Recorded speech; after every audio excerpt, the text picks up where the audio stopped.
What's up, guys? Welcome back to my channel. For those who are new subscribers, welcome, and if you're an old subscriber, welcome back.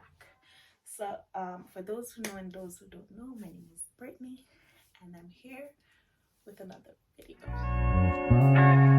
Jesus, let me know, but they show no vision. They say you found it, but she's still gonna hold on. They say you found it, but she doesn't. So guys, in today's video, I'm gonna be answering 10 questions about like living in Canada. So it's been exactly 1 year and almost 7 months since I've been here. Next week Thursday is gonna make it 1 year and 7 months, and I thought I'd just answer some questions that I've received from you guys as best as I can on life here in Canada, and questions I think you guys would want to know, like answers to questions you guys may have or want to know. So first question I have is it affordable? Affordability is relative, right?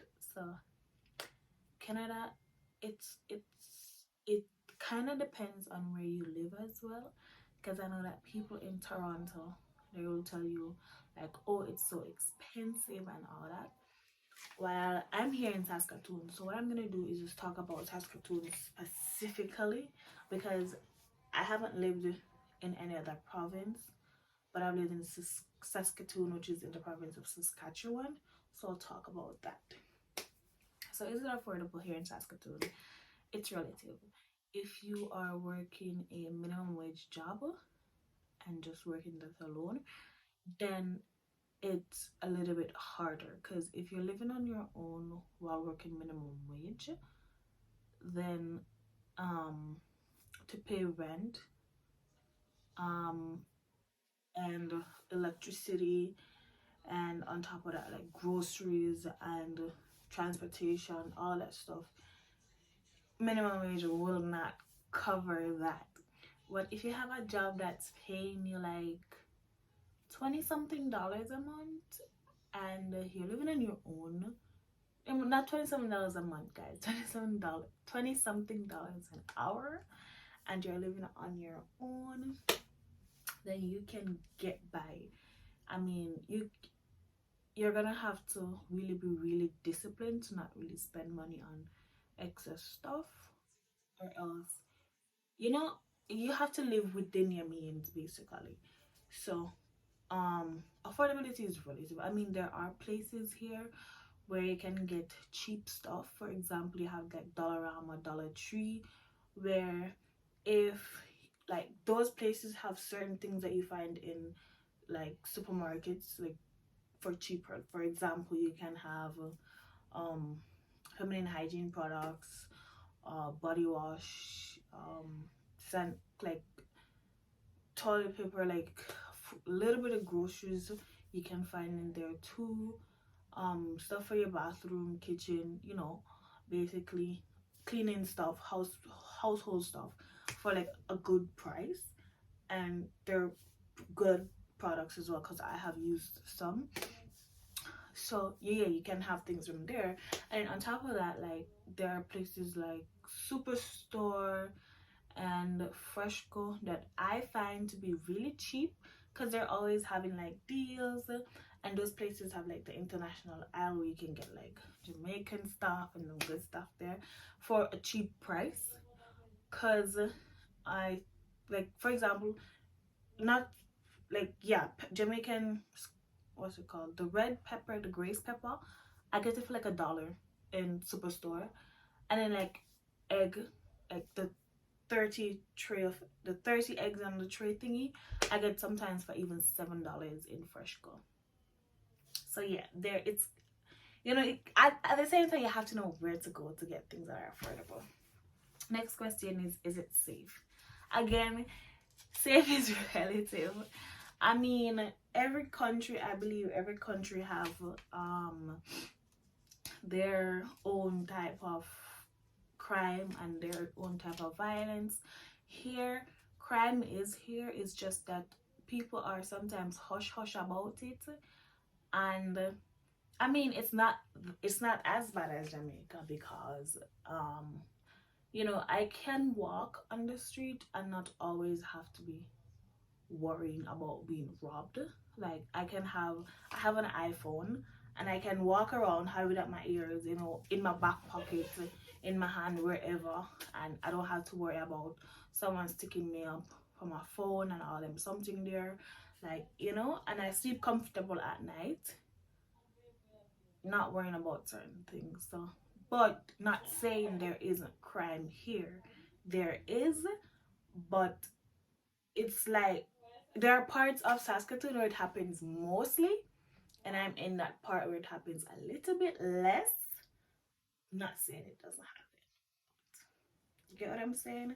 And then on top of that, like what I find, certain crimes happen among certain people.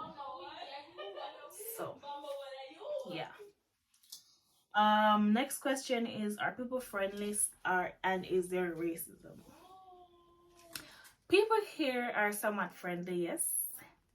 Racism, yes. And let me explain it. Yeah. People here, like racism here, it's like they smile in your face, but at the same time, they're you can see it in their eyes, like their actions sometimes make sure that they are, but they won't say it outright. They're not blatant with it, like for example in the States, but it's definitely here because sometimes people may not want to sit beside you because of how they are. um you know they look at you weird, like, or like I've had people come up to me and they like say, were you born here because you speak English, like how's your English so good? And I'm like, what? My first language is English. And I've had people who were literally born here, people have asked, like who are black or other race that have been born here, and they'd have people ask them like, where are you from? And then when they say Canada, they're like, no, but where are you from? You know what I'm saying? And I've been on a bus before, and this person was like cursing. I don't know if she was coked up or what, but she kept saying like, y'all should go back to where you come from and stuff like that. So it's here, but they don't really act upon it as they do in the States or wherever. Next question is, how is the food different? The food is different here. um Let me tell you, you could eat fruits and vegetables and still gain weight. That's how bad it is. Like, I've made it a point to try to eat organic stuff, but like not everything that I found are organic and stuff like that, or organic stuff can be expensive as well. So I still have to choose things that don't say organic. But yeah, I even when I eat fruits and vegetables, girls still gaining weight. Like anything you eat, you gain weight. Um, the food here, it tastes different. The meat, the chicken isn't as bad. Like, it's not bad. It's good. Um, but it's just the things that the hormones in it and what it does to your body, because it causes hormone imbalances, all that stuff. Yes, guys. So, but apart from that, um when I go to places to eat, I mostly just end up taking wings or pizza. The KFC here is not good. The Popeyes is good. Burger King is good. McDonald's fries is good. I find everything else there not that good to me. I don't know. But one thing I do want to say is, when I just got here, my taste buds did not like anything here. But as time went by, I guess you could say they became it's accustomed to the tastes here. So to me, things here were just an acquired taste. It's not like you're gonna just run off the plate and love everything. No, some things takes a while to get used to the taste, and then after a while you're like, oh, it just tastes normal. It tastes normal to you now, but like when it just came, it tasted horrible. Um, change. Oh, how did I handle the change in currency? It wasn't that different, to be honest. The currency here is Canadian dollars. They just have like 100, 50, 20, 10s, 5s, 25 cents, 10 cents, 5 cents, a dollar, and $2. And honestly, if you can do math, then it's not that bad. So the changing currency wasn't really that bad for me, to be honest. Transition, how did I handle the transition from Jamaica to Canada? Honestly, it was hard for me at first because like in Jamaica I had so many friends who I've had for years, family members, all that stuff, so of course I did miss them. And then the climate too. Here I'm basically sick almost every month. So whereas in Jamaica I wasn't sick that often. So it was really hard, to be honest, to just get used to everything, especially recreational wise. There wasn't that much things to do here that I could have done in Jamaica and all that stuff. So, but I just had to learn how to cope with it and what methods I could do to basically get through it. For example, with the climate change and all that, I have to take like vitamin D, a whole bunch of probiotics and pills to basically build up my immune system so I can be healthy and not all that sicky. Food wise, just have to try my best and try shop for Jamaican seasoning so I can season up my food to make it taste a little bit like home. Recreation, just have to do what I gotta do, stuff like that. Friends and family, I've learned to basically love my own company and stuff like that, so it doesn't really bother me that much anymore. I mean, it does, but not as much as it used to. How different are the societies? It's different here because I mean, back home, certain things that I could say or do, I can't say it here because people find things very offensive here. Like the least little thing, they're very sensitive people. So, I mean, certain jokes you can learn back home, you cannot do that here. People are very sensitive, very. And then certain things in their culture, I mean, certain things I may not agree with, especially because of my religion and my culture. But girl just have to zip her lips and look away and keep walking. Cause yeah, I mean, it's the people them culture. I mean, this is their country, so but that is that.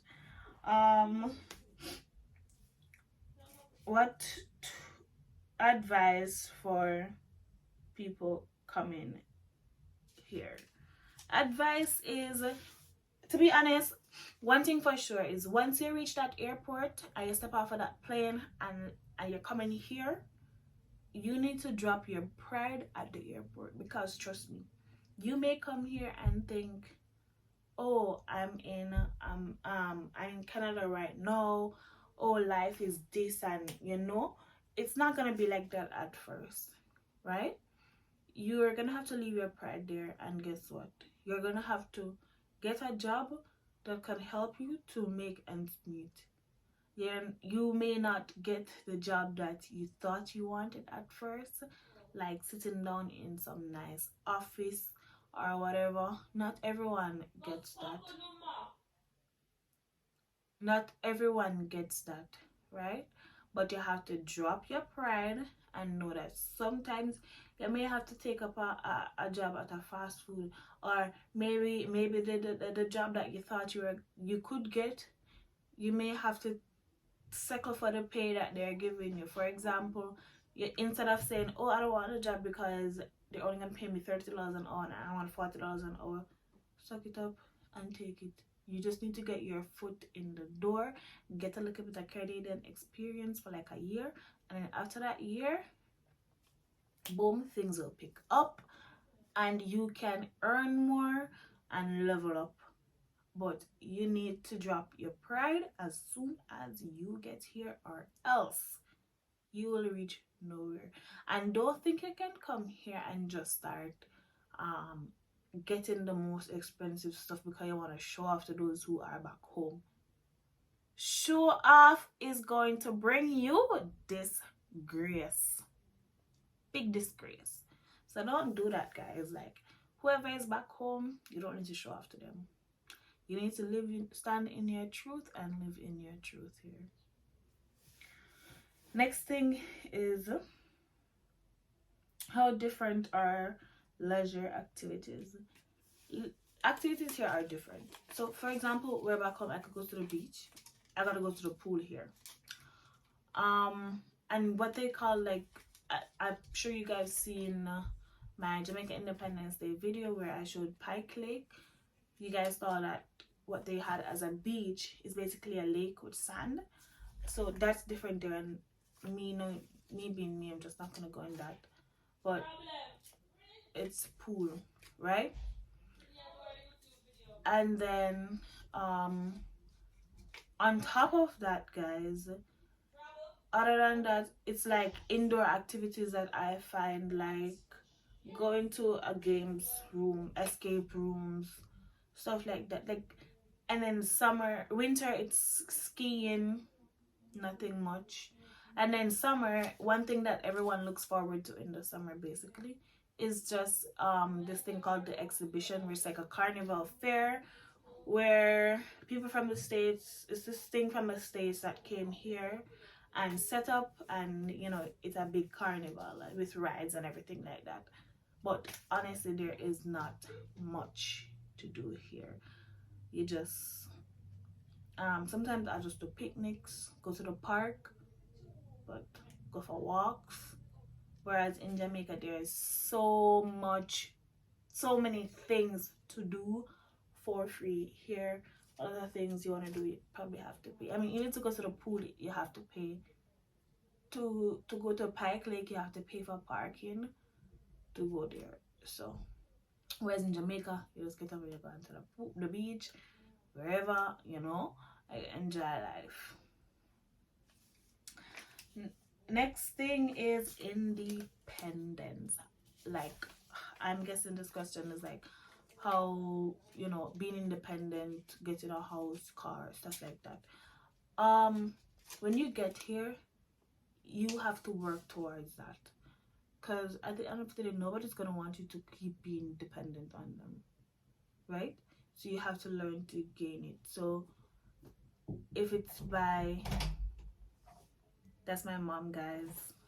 Oh, you're doing a video. Hi, everyone.